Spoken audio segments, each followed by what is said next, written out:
Assalamualaikum warahmatullahi wabarakatuh. Alhamdulillahirabbil alamin. Wa bihi nasta'in wa ala umuri dunya waddin. La haula wala quwata illa billahil aliyyil azim. Amma ba'd. Qala Allah Ta'ala fi kitabihil karim. A'udzu billahi minasyaitonir rajim. Bismillahirrahmanirrahim. Wa qadha rabbuka alla ta'budu illa iyyah wa bil walidaini ihsana. Imma yablughanna 'indakal kibara ahaduhuma aw kilahuma fala taqul lahumā uffi wa la tanharhumā wa qul lahumā qawlan karīmā. Shadaqallahul 'azim. Amma ba'd.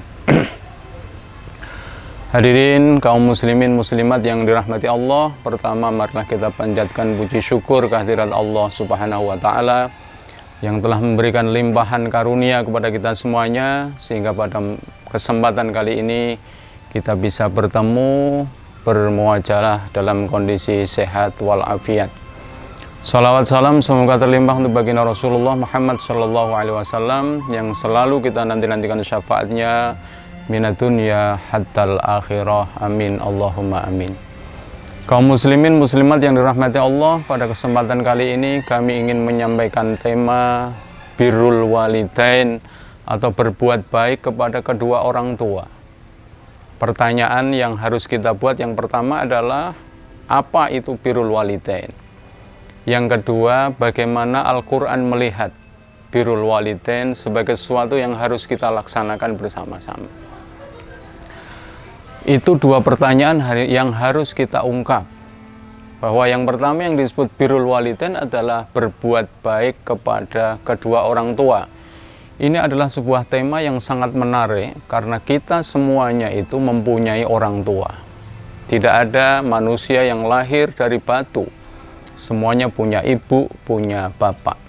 Oleh karena itu, Al-Quran melihat bahwa birrul walidain, berbuat baik kepada kedua orang tua adalah sebuah keharusan.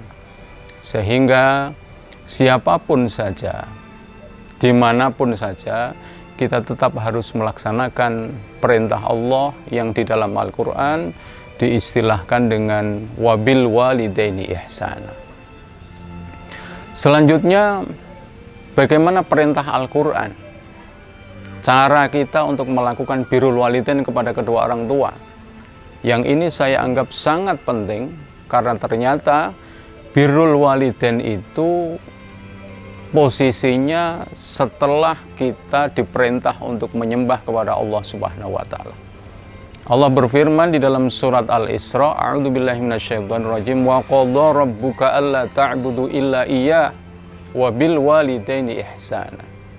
Dan Tuhanmu memerintahkan kepada kalian supaya kalian menyembah kepada Allah Subhanahu wa taala. Setelah itu Allah berfirman, perintah kepada manusia supaya berbuat baik kepada kedua orang tuanya. Wabil walidaini ihsan. Ini artinya yang saya katakan bahwa ternyata birrul walidain itu posisinya persis di bawah Allah. Orang tua kita itu adalah Allah kita atau Tuhan kita di dunia. Oleh karena itu, hal ini sangat penting supaya kita perhatikan bersama-sama. Karena siapa yang tidak bisa melakukan berbuat baik kepada orang tua atau durhaka kepada kedua orang tua, maka orang itu tidak akan pernah selamat di dunia maupun di akhiratnya. Ya. Kita kenal hadisnya Rasulullah yang amat populer, yaitu ridallahu fi ridal walidain wa sukhtullah fi sukhtil walidain. Artinya ridhonya kedua orang tua itu, ridho Allah itu terletak pada ridho kedua orang tua. Sementara marahnya Allah itu adalah kalau kita membuat marah kedua orang tua. Para pemirsa yang dirahmati Allah, lalu bagaimana caranya kita melakukan birrul walidain itu kepada kedua orang tua? Allah melanjutkan di dalam firman-Nya surat Al-Isra, imma yablughanna 'indakal kibara ahaduhuma aw kilahuma fala taqul lahumā uff. Pemirsa, orang tua kita suatu kita akan mengalami masa menua. Ya. Kalau mereka, orang tua kita itu sudah menua, satunya atau kedua-duanya, ibu kita atau bapak kita, maka yang harus kita lakukan adalah jangan sekali-kali kita pernah mengatakan kepada mereka. Ini penting, kita pesankan kepada generasi muda, kepada anak-anak kita, jangan sampai kita pernah mengatakan kepada kedua orang tua. Sebuah perkataan yang menyatakan ketidaksenangan. Yang kedua, Allah perintah wala tanharhuma. Setelah dilarang untuk mengatakan kita dilarang juga untuk membentak-bentak keduanya. Masya Allah, betapa kita dulu sejak kecil dikandung oleh ibu kita, dibesarkan oleh bapak ibu kita, sementara di masa tuanya justru kita membentak keduanya. Al-Quran melarang ini, wala tanharhuma. Apa yang harus dilakukan oleh anak-anak kepada orang tuanya? Allah berfirman, wa qul lahuma qaulan karima, dan katakan kepada keduanya dengan perkataan yang mulia, perkataan yang halus, perkataan yang lembut. Itulah akhlak Al-Quran di dalam membekali manusia supaya kehidupan generasi kita, kehidupan anak-anak kita bisa sesuai dengan ajaran yang disampaikan oleh Al-Quran. Wa qul lahuma qaulan karima. Berkata-katalah yang jujur. Kalau orang Jawa mengistilahkan ada andap asor ya, dengan orang tua gimana. Para pemirsa yang dirahmati Allah, yang selanjutnya, cara kita berbuat baik kepada kedua orang tua atau birrul walidain adalah wahfid lahuma janahadzulli. Wahfid, dan rendahkanlah janahadzulli. Kalau di dalam bahasa pesantren ya, para kiai itu menyebutnya sebagai suwiwi. Tapi ini sebuah istilah bahwa janahadzulli itu artinya predikat yang kita punya. Ya. Siapapun kita, anggota dewan, presiden misalnya, wakil rakyat, rektor, politisi, itu adalah janahadzulli. Kalau kita berhadapan kepada kedua orang tua kita, maka predikat itu harus kita hilangkan. Kita tidak boleh merasa hebat di depan orang tua kita. Kita tidak boleh merasa sombong di depan orang tua kita. Akan tapi janahadzulli, predikat-predikat itu, kalau kita berhadapan dengan orang tua kita, maka kita harus merendahkan itu semuanya. Kita harus sungkem, kita harus tawaduk, kita harus sopan santun. Bahkan kita harus mencari ridhonya. Bagaimana supaya kehidupan kita, dunia kita, akhirat kita bisa selamat. Salah satunya adalah dengan merendahkan martabat kita, dengan merendahkan predikat kita di hadapan kedua orang tua kita. Pemirsa yang dirahmati Allah, yang terakhir, yang harus selalu kita ingat bagaimana caranya berbuat baik kepada kedua orang tua adalah wa qur rabbirhamhuma kama rabbayani shaghira. Wa qul, dan katakan, artinya kita diminta oleh Allah supaya kita mendoakan kepada kedua orang tua dengan kalimat Allahumma gfirli dzunubi wali walidayya warhamhuma kama rabbayani shaghira. Ya Allah, ampunilah dosa kami, ampunilah dosa bapak ibu kami, kasih sayangi mereka sebagaimana mereka mengasihi kami di waktu kecil kami. Sebuah anjuran doa yang sangat istimewa, yang sangat luar biasa, supaya kita mengenang jasa-jasa bapak ibu kita. Ini harusnya kita sampaikan kepada generasi muda, generasi bangsa ini, supaya dengan orang tua, ketika orang tua kita masih hidup, masih sehat, kita bisa mendoakan kepada keduanya. Lebih-lebih ketika orang tua kita sudah menghadap kepada Allah Subhanahu wa Ta'ala. Jamaah yang dirahmati Allah, pemirsa yang berbahagia, alangkah indahnya kalau hari ini kita bersama-sama mendoakan kedua orang tua kita. Ya, kita doakan, kita mintakan kepada Allah, kalau beliau hari ini masih sakit, semoga diberikan kesembuhan oleh Allah. Kalau orang tua kita lagi susah, moga-moga digembirakan oleh Allah. Kalau orang tua kita masih sulit, moga-moga dipermudah oleh Allah Subhanahu wa Ta'ala. Para pemirsa yang dirahmati Allah, marilah kita lanjutkan lagi kajian kita terkait bagaimana birrul walidain itu.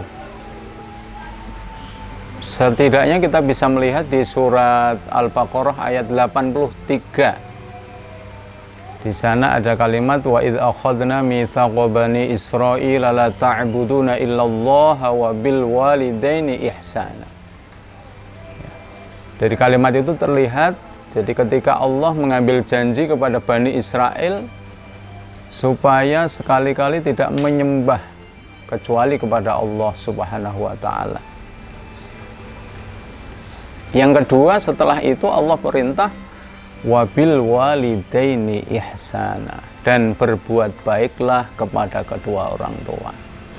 Kita melihat di sini lagi bahwa perintah berbuat baik kepada kedua orang tua itu ada setelah kita diperintah untuk menyembah kepada Allah Subhanahu wa Ta'ala.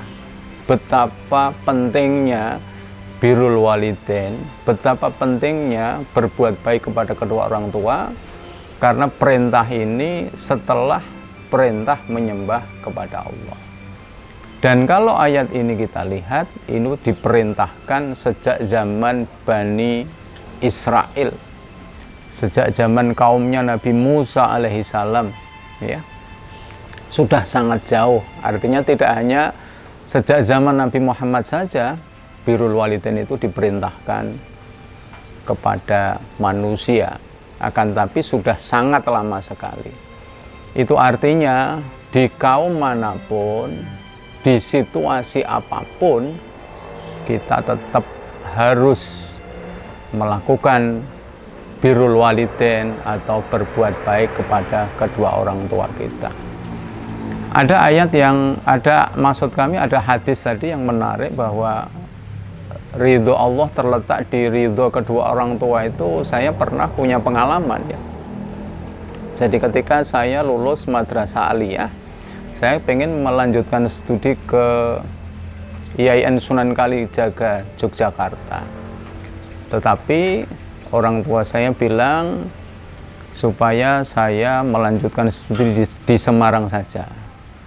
Ya, karena kita masih muda, saya kemudian agak memaksa, saya pergi ke Jogja, kemudian saya ikuti tes, dan dalam pandangan saya, tes yang saya lakukan itu bisa saya kerjakan.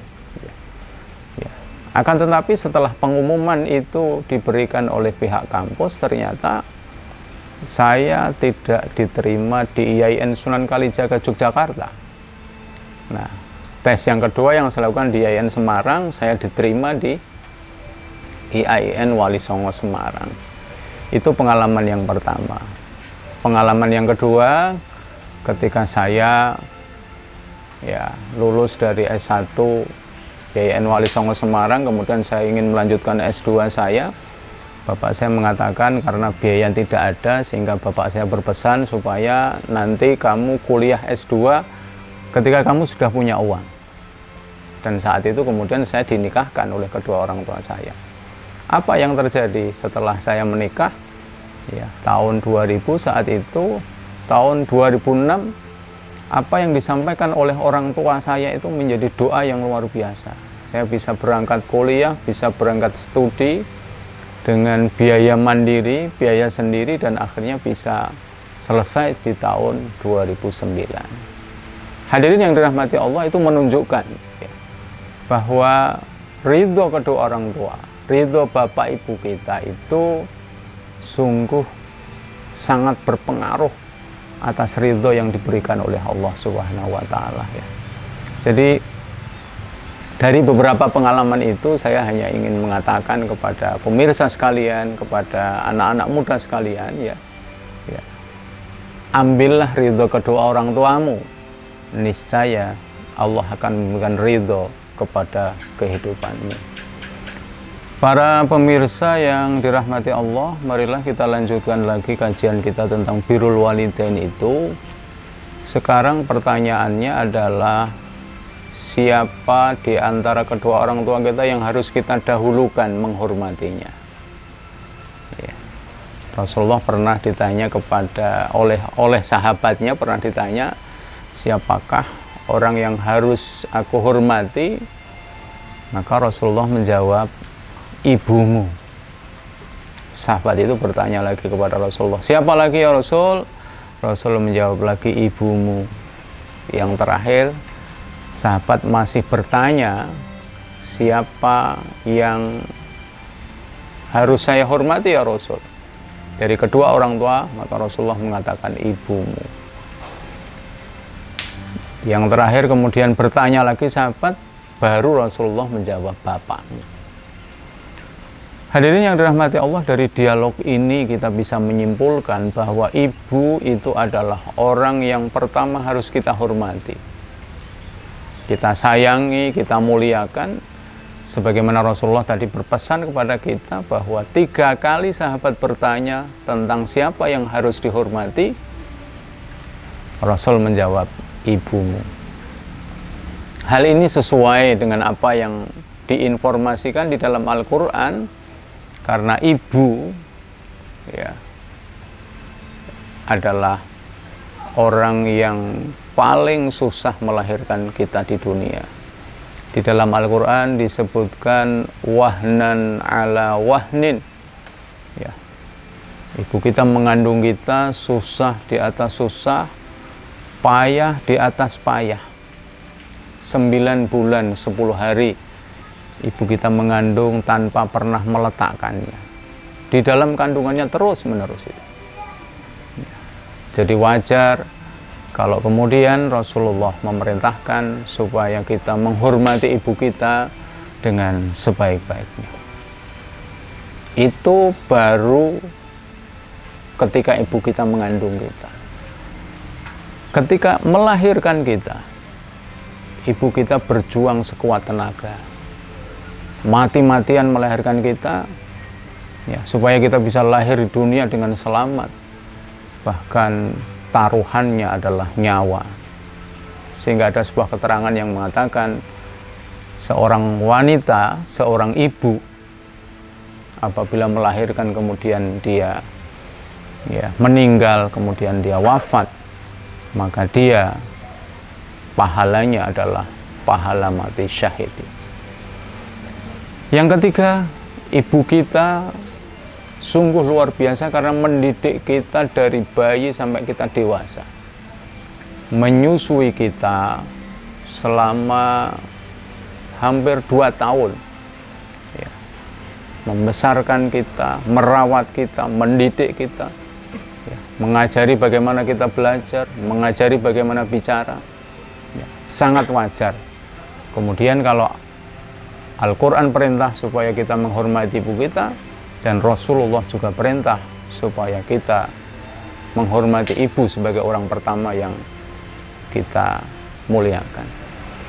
Hadirin pemirsa yang dirahmati Allah, saya kira itu yang bisa kami sampaikan. Ya, moga-moga apa yang kami sampaikan, apa yang kami nukilkan dari Al-Quran dan hadis Rasulullah menjadi panduan kita supaya kita bisa benar-benar birrul walidain, ya, menghormati bapak ibu kita dari beliau-beliau masih sugeng, masih hidup, sampai dengan nanti ketika orang tua kita sudah dipanggil oleh Allah Subhanahu wa Ta'ala.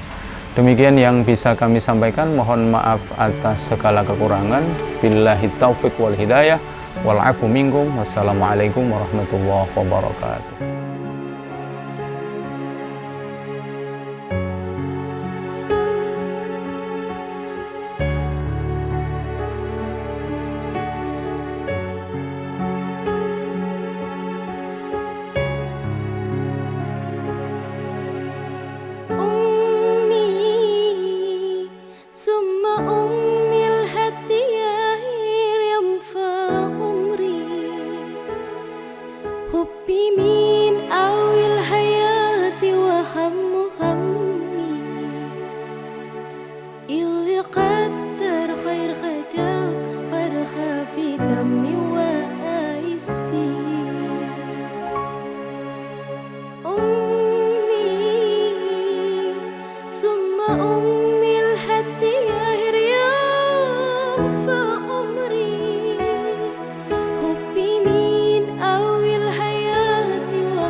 أأمن لها التمثال اللي طيبت قلبها فوق الحياة.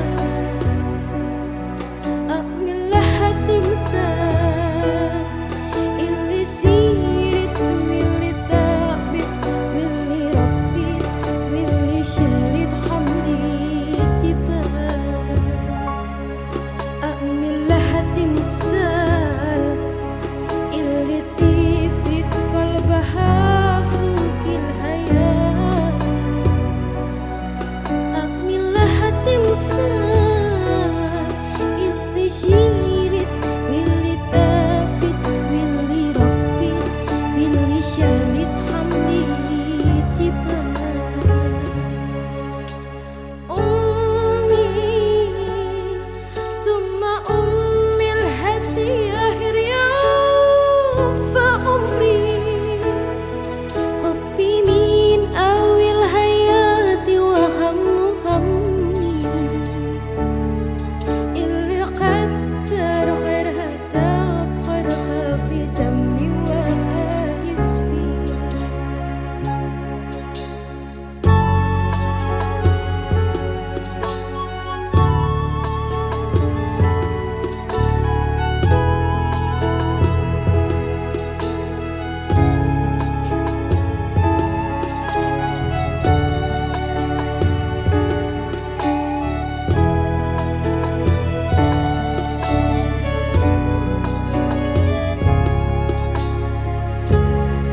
أأمن لها التمثال اللي طيبت قلبها فوق الحياة. أأمن لها التمثال اللي سيرت واللي تعبت واللي ربت واللي شالت حملي جبال. أأمن لها التمثال اللي طيبت قلبها فوق الحياة. أأمن لها التمثال اللي شيرت واللي تعبت واللي ربت واللي شالت حملي جبال. أمي ثم أمي الهدية هي ينفع عمري حبي من أول حياتي وهم همي اللي قدر خيرها تاب خيرها في دمي وآيس فيه. أمي ثم أمي الهدية رياض فأمري حبي من أول حياة وهم همي اللي قدر خيرها تاب خيرها في دمي وآيس فيه.